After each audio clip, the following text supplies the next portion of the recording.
In this video, we're going to talk about how we work with absolute value inequalities. And there's two different types that we need to think about. And those are of the types when you have the absolute value of something is less than a number. And then the next one will be the absolute value of something is greater than a number. So when you have a situation where you have less than or equal to, what you end up with is this double inequality, which represents an and. So I always try to remind my students, if you have absolute value and a less than, you're going to get an and. And I bet you can guess already what you're going to get if you have a greater than or greater than or equal to. Okay. So essentially what I'm going to do is I'm just creating a double inequality, an and inequality from here. This is my k value, which is my 8. So it says here, if I'm doing this, absolute value of x is less than k. I'm solving this inequality where I have negative k is less than x, which is less than positive k. So in this case, I'm just looking at negative 8 is less than 3x minus 1, which is less than positive 8. Now, don't forget, the absolute value must be by itself before you can set this up. If I had like the absolute value of 3x minus 1 plus 7 is less than 15, I would need to subtract that 7 first because it's outside of the absolute value. Okay, so you have to have the absolute value all by itself before you can get going on this. Okay, so now we just solved this double inequality, which we just learned not long ago. So I'm going to solve it on both sides. So now what I have is negative 7 is less than 3x, which is less than 9. And now I'm going to divide by 3. So I have negative 7 thirds is less than x, which is less than positive 3. Now I want you to think for a second on negative 7 thirds. So that's negative 2 and 1/3, just to give you a little perspective of where we're going to put this on our number line. Because whenever there's a number line there, we got to use it. Negative 2 and 1/3 is to go over here to negative 2 plus a little bit more, negative 1/3. And we're going to, x is going to be bigger than that, so we're going to put it there. We're going to go this way. And x is going to be less than our positive 3, so again we're using parentheses and we're going this way. So I can actually just erase that arrow and connect them in the middle here. Don't forget, sometimes we want interval notation, and it will tell you that. So in this case we have negative 7 thirds to positive 3. And they're both parentheses because there are no equal to's. Now remember, we're dealing with inequalities here. So these are parentheses. This looks like an ordered pair. If I gave you a coordinate graph, then you would graph it like an ordered pair on an xy plane. But in this case, this interval means I'm starting at negative 7 thirds. I'm going up to positive 3. I can do anything in between, but not equal to our two endpoints. Okay? So less than inequalities are and, turn into and inequalities. Similarly, oops, you know, I forgot one thing on that last page. My question down here, which I had set up, was, can you think of an example that would result in no solution? So could you think of something, the absolute value of something was less than something, and the answer would be no solution. So what would cause something to be not true? Well, what is true about your absolute values?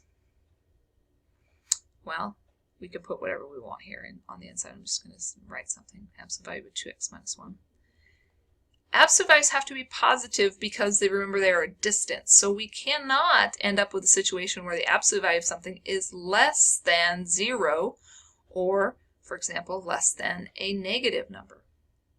There is no way this number, this value here, which will be positive because it's an absolute value, it will be less than negative 9 because that would mean it would be need to be negative. So this would be no solution. Okay, so keep an eye out for those because they do pop up occasionally. Okay, so now we're going to talk about the greater or greater than. And as you expected, these will turn into or inequalities. Okay, so what we do is we take this just as it's written. I'm going to write this as 5 minus x divided by 2 is greater than or equal to 3. And then we say or, and then we use our x again, 5 minus x divided by 2. That's the stuff inside here. And then we flip our inequality, less than or equal to, and then we make this negative. Now I just told you, well, we can't be less than a negative number. That's true if they had the absolute brackets there, absolute value brackets there. Well, we're going to solve these both and they're going to work out okay. Okay? So the first step, multiply by 2, both sides. So now what I get is 5 minus x is greater than or equal to 6. I'm going to subtract 5. Negative x is greater than or equal to 1. And I'm going to divide by negative 1. I get x. I divide by negative, so I have to flip that inequality sign, is less than or equal to negative 1. Or, well, I got to do the similar process over here. Now I have 5 minus x divided by, oops, no, I got rid of the divided by 2. Don't need the divided by 2. Let's go ahead and erase that. I multiplied by positive 2, so I don't switch anything yet. So it's less than or equal to negative 6. And then I'm going to subtract 5. So I get negative 6 is less than or equal to negative 11. Now I divide by negative 1. Now I switch that inequality. So x greater than or equal to positive 11. Remember, this is or. Okay? We're dealing with or here. So if I were to put this on the number line, I'm not going to graph it perfectly. But imagine I had 0 here, and negative 1 over here, and positive 11 here. I'm looking at less than or equal to negative 1, and greater than or equal to positive 11. Remember, if I write these in interval notation, so I have negative infinity to negative 1, square bracket on negative 1, and I am unioning that with positive 11 to positive infinity, again, square bracket on the 11. So if you're asked for interval notation, remember to get those both down there on the or inequalities. Okay?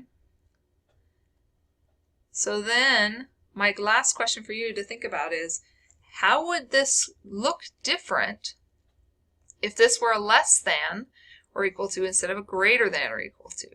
So how might our results look different? What do you think? Well, what would end up happening is we would want a situation where these were both true and they would end up being flipped. So essentially what I would have is this piece in here between negative 1 and positive 11 instead of these parts that don't include outside of them. Okay, these would end up flipping around the other direction. That's what would happen. You should try that. That would be a good exercise for you, just to see what would happen. Okay? So that's the end of solving absolute value equations and inequalities. If you have questions, of course, come see me or let me know. Otherwise, we'll see you in the next video.